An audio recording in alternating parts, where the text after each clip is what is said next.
welcome back as we board our ferry to begin the fourth stage of our journey to Alaska. On the way in, it was 2 a.m.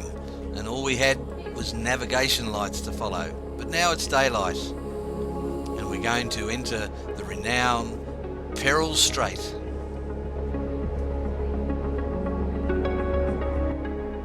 The strait is too narrow and winding for large cruise ships, but is regularly used by Alaskan ferries, which wait for slack water before going through. It's an extremely scenic area.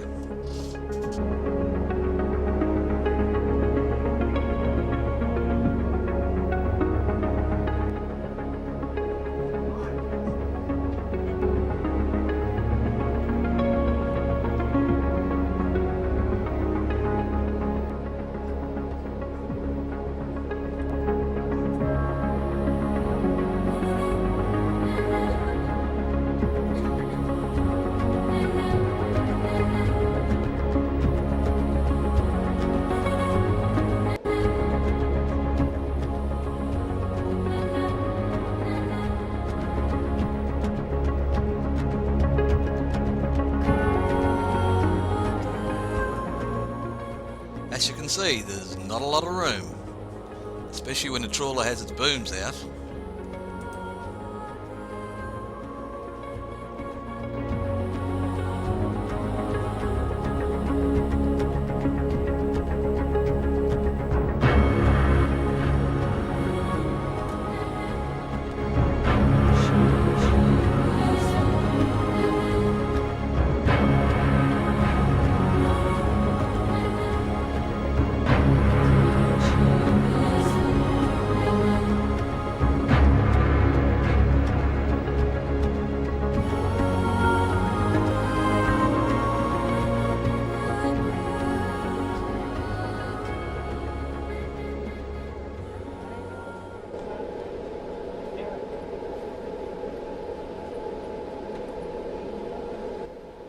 As we lose the protection of Cruise-Off Island, we're exposed to the open sea as we turn into the protection of Peril Strait.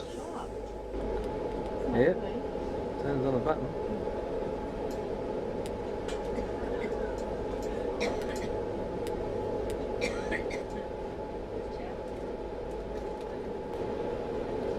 There's the Peril Strait we're going into now.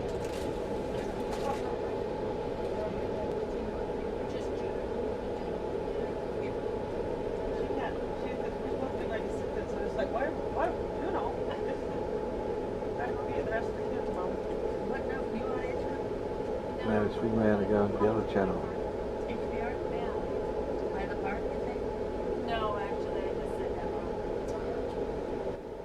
As we swing left and right to navigate the narrow channels of Peril Strait, we think at last, or the night before, 2 nights before, we came through here when it was pitch black.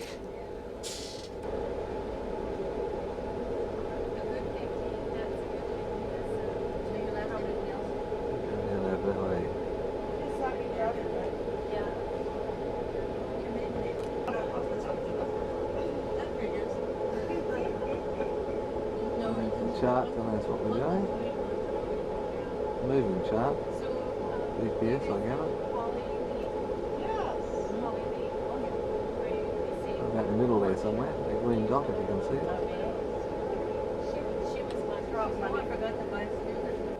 The full beauty of this fjord-like Peril Strait emerges as the mountains, the cloudlifts and the mountains on either side begin to dominate the scenery.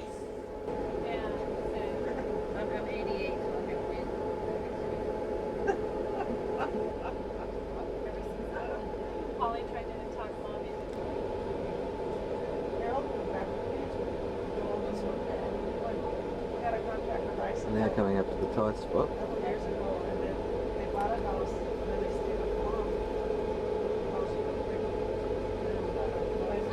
Reasonably narrow to go through. See all the channel markers.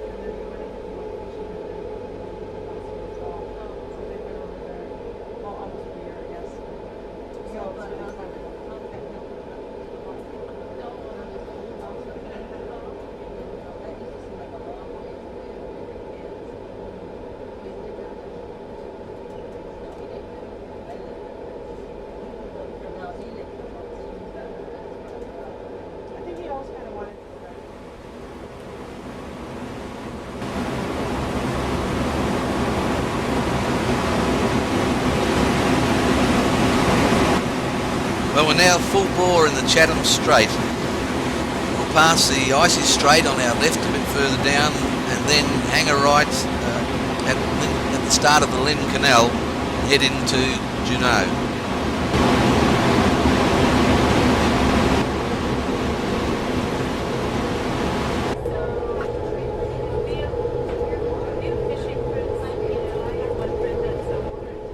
As the cloud begins to lift, the majesty of the Chatham Strait begins to emerge.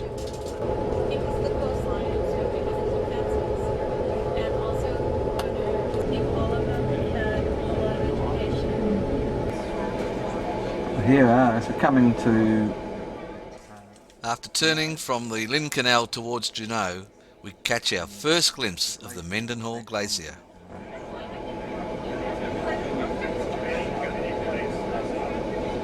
Massive ice.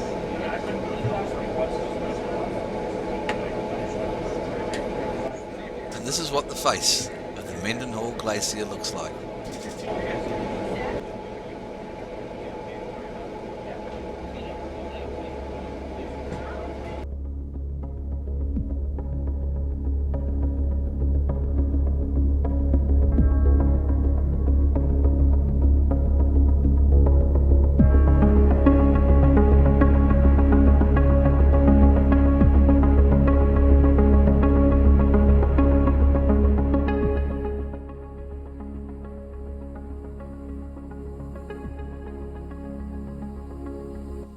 Yes, we've arrived.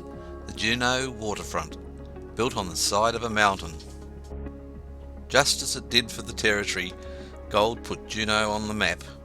But the fine gold in the creeks that Joe Juneau and Richard Harris found in 1880 played out, and soon were replaced by the Treadmill Mill, one of the largest in the world, with 960 stamp machines crushing 5,000 tonnes of ore in a day. Today the mines are gone. The city, state and federal governments now provide half the jobs of Juneau. Cosmopolitan, yet surrounded by wilderness, Juneau is a town where you can come out of an espresso shop and encounter a bear rummaging through the garbage.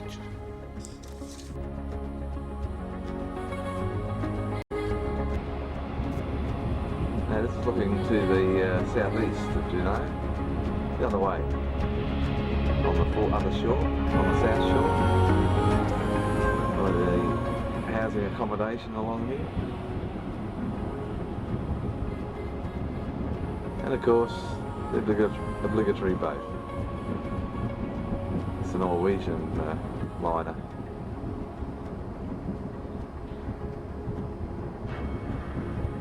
As you can see, she's slightly overcast, but still a clear day, which is fantastic. We're going to go now to the Mendenhall Glacier. When we get out, not the way they're heading right out of town.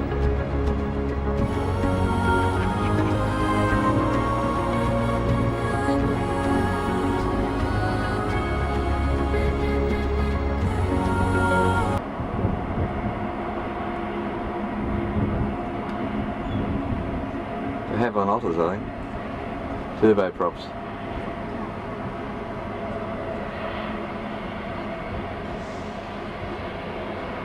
How'd you like to ride for work that way each day?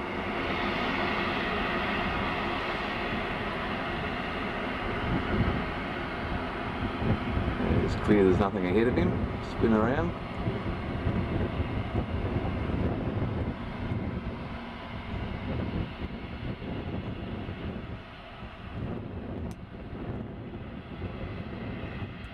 Clear, so I can now spin around and taxi in.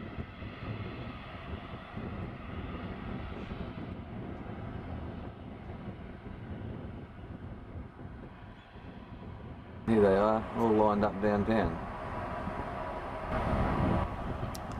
The float plains, the glaciers and ice fields behind town are spectacular, and flight seeing is available both on float planes and with helicopters. Upon our arrival in Juneau, We stayed at Sally's bed and breakfast above the liquor store. Comfortable, but cost-wise it was good. Well, as a tour guide, I actually don't like to mention any of it because they're at the gardens. They know a lot more about it, and they can give you a better description, tell you everything you want to know. So I'm going to save that for them, and I'm going to tour what we see along the way. And I've got some fun stories for you. I'm going to pause everything else for a moment. There are 2 bald eagles on the green buoy out in the water on the left. In the mountains nearby town is a dramatic Juneau icefield and nearby Mendenhall Glacier. Slowly retreating into the mountains, the glacier carves small icebergs into the lake. The charm of the Mendenhall is that you can walk almost up to the edge of grounded icebergs, or kayak, canoe, or raft safely around them. The natural beauty, to say the least, is spectacular.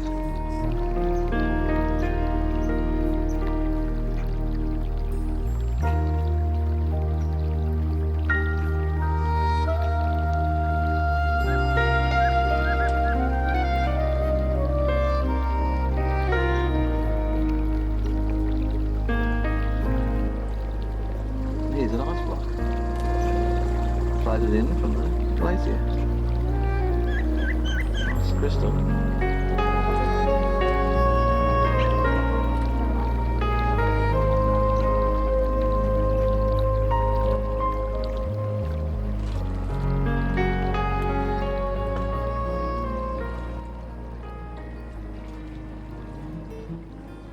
Well, a half an hour and we're back in town. This time to have a look at the local museum. It's very centred on the indigenous people of Alaska.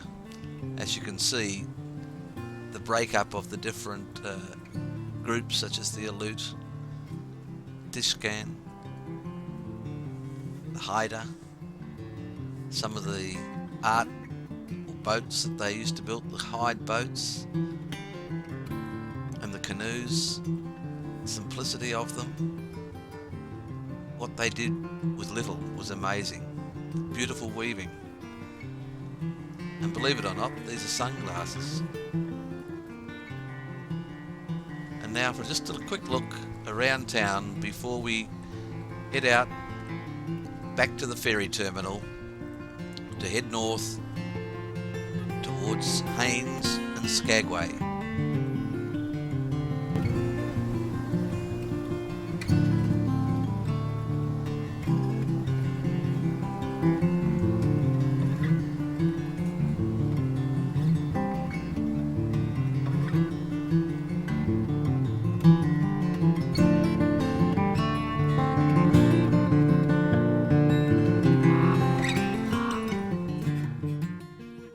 Catch the local bus out of town towards the ferry terminal and then have to walk about a kilometre or 2 with our packs until we get to the terminal.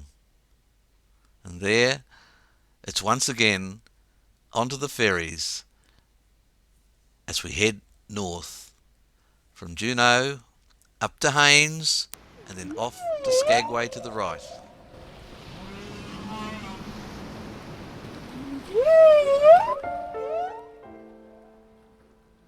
We now enter the Lynn Canal, the land, yes, of the humpback whale.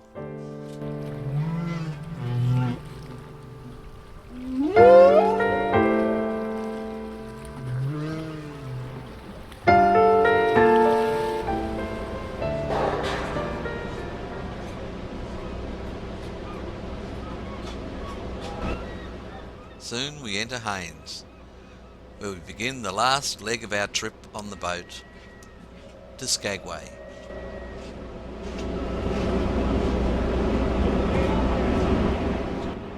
Now Haines is where, if you're driving, you can get off the ferry system and go inland up the Alaskan highway. This takes you right through to either Fairbanks or If you deviate left, you can go down to Anchorage.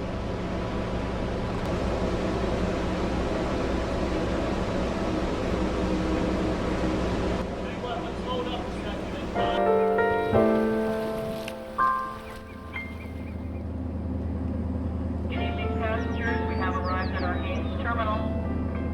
Car deck is now open. You may proceed to the car deck for offloading. Please remember, if you're driving a vehicle off here, do not start or move it until you're instructed to do so by the ship's personnel. Also, there's absolutely no smoking on the car deck at any time. Please look around your immediate area that you were using to make sure you're not leaving any personal items behind tonight. And if you're going northbound to Skagway with us and you'd like to step ashore, you need to walk an animal, please be back on board no later than 9:45 for our 10 o'clock departure. It's now around 10 p.m. and by 11 p.m. it should be dark when we arrive in Skagway.